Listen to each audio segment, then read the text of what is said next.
台美军售延前影响到建军备战，嘛引起关心。国防部长顾立雄今仔是证实讲，咱重要的军购只剩 F-16V 战机和 AGN-154C 飞弹，佮还未交货。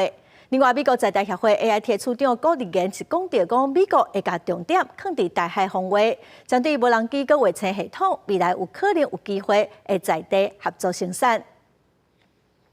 台海经济严重，国防部11发布正式攻击13架次，其中进入北部、西南甲东部空桥8架次，参共南7架绕台，加速国军基南护损。台美军售延迟，互国军战力有进步。不过，国防部长顾立雄表示，国军对美国重大军购项目只存2项延迟，分别是 F-16V 战机甲 AGN-154C 飞弹。我想这个部分，美方都也已经承诺会加快这个对我们的交付的一个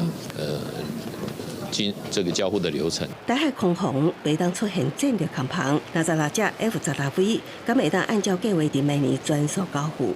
顾立雄强调，会督促美国装备如期交运。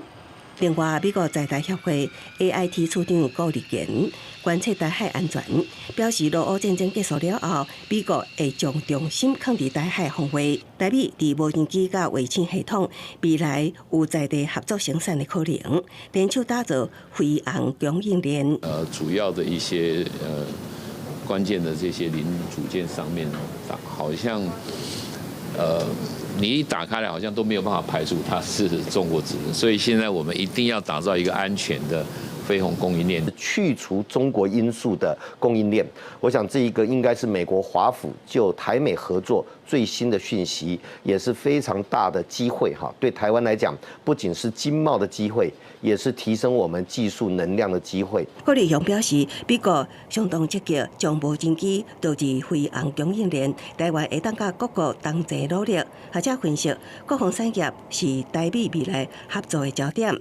咱国应该积极争取生产精察精打一体、第一人称视角3大类型的无人机。攻击型的无人机也就是察打一体，一方面可以侦察，二方面就可以发挥这个攻击的效果。第一人称视角的无人机，也就是在操作上，它可以由这个操作员在后方，那采取第一视角的方法，可以提高命中率。学者表示，台美若会当合作生产无人机，会当大大提升自主生产量能。国内有无人机供应链，对应对任何紧急状况有帮助，强化防卫作战。